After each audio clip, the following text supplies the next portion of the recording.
Some latest news on the Guantanamo case of the U.S.S. cold bombing. The Guantanamo judge in charge of the case has basically thrown out the confession of Abd al Rahim al Nashiri, the alleged mastermind of the cold bombing.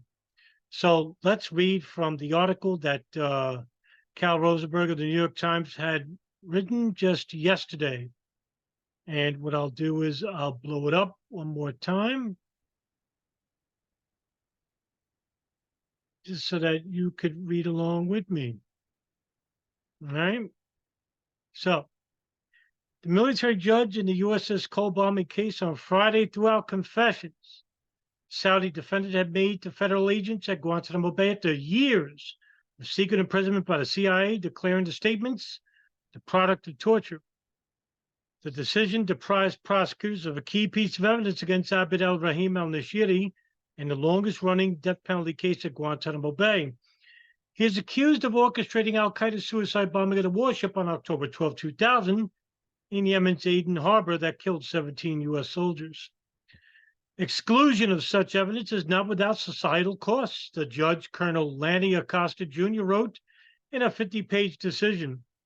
However, permitting the admission of evidence obtained by or derived from torture by the same government that seeks to prosecute and execute the accused may have even greater societal costs.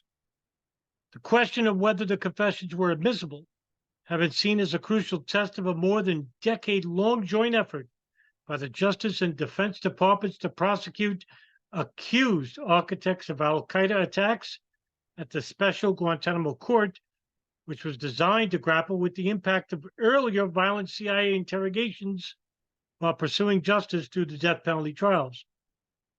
Similar efforts to suppress confessions as tainted by torture are being made in the case against Khalid Sheikh Mohammed and 4 other prisoners who are accused of conspiring in the terrorist attacks of September 11, 2001.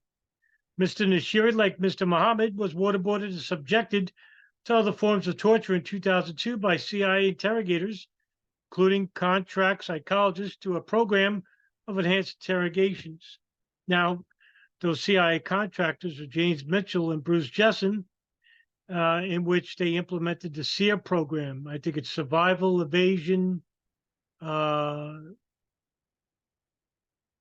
I forgot the other two words.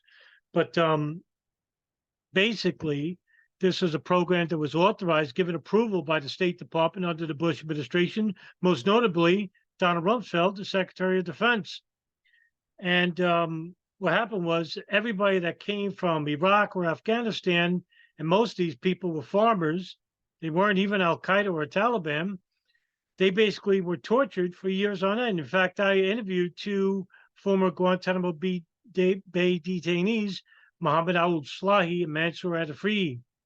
And it's a damn shame what they did to them, because they suffered years. And I think Slahi was 16, al-Afridi was about 11 or 12.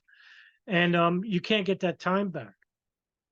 There's no amount of money that could compensate these 2 individuals, or anyone else for that matter. Now, Khalid Sheikh Mohammed, Ramzi bin al-Shib, Amr al-Baluchi, Tawfiq bin Attash, and the rest are basically, they all were tortured. Mustafa al-Hawsawi, those are the 5 people who are charged for orchestrating 9/11. And every single one of those people were waterboarded and even raped at some point. Khalid Sheikh Mohammed was waterboarded, I think, 163 times. Ramzi bin al-Shib was waterboarded, I think, 81 times. I mean, ridiculous. They're going to confess to everything. Now, like I said in other videos, even if they were guilty and told the truth, we won't know if it was really the truth because it was made under duress. Testimony showed that the psychologist took part in a years-long program that, even after the violent interrogation techniques ended, used isolation, sleep deprivation, punishment for defiance and implying threats of more violence to keep the prisoners cooperative and speaking to interrogators. Prosecutors considered Mr. Nashiri's confession to federal and Navy criminal investigative agents at Guantanamo in early 2007, 4 months after his transfer from the CIA prison to be among the best evidence against him. If that's all they had, then they had nothing to begin with.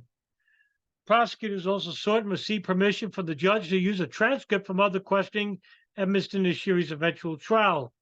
In March 2007, he went before a military panel examining his status as an enemy combatant, was allowed to address allegations involving his role in al-Qaeda plots. He told military officers that he had confessed after being tortured by the CIA, but then recanted. At the administrative hearing, Mr. Nashiri denied being a member of al-Qaeda or involvement in the plots, but admitted to knowing Osama bin Laden and receiving funds from him for an unrealized shipping business project in the Persian Gulf. Human rights and international law experts have been eagerly awaiting the decision as a test of a U.S. government theory that federal agents could obtain a lawful confession untainted by previous abuse. If so-called clean teams questioned the defendants without threats or violence and repeatedly told former CIA prisoners that their participation was voluntary. But testimony in the pretrial hearing showed that after his capture in 2002, Mr. Nashiri was subjected to both authorized and unauthorized physical and emotional torture in an odyssey through the CIA secret prison network, from Thailand to Poland to Afghanistan, then to Guantanamo Bay. Now, they went to these other countries because there's no Geneva Convention providing safe haven for foreign detainees.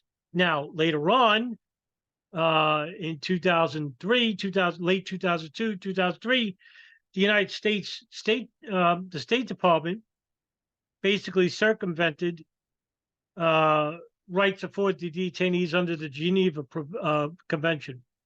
And what they did was basically say that these people are foreign entities who are not U.S. citizens and they are terrorists. Now, who's deeming them terrorists? Well, the Department of Justice is supposed to do that, but the president went over their head and said, no, we're going to go over the Attorney General, we're going over the Department of Justice, and we're going to let the president deem who's a terrorist and who's not.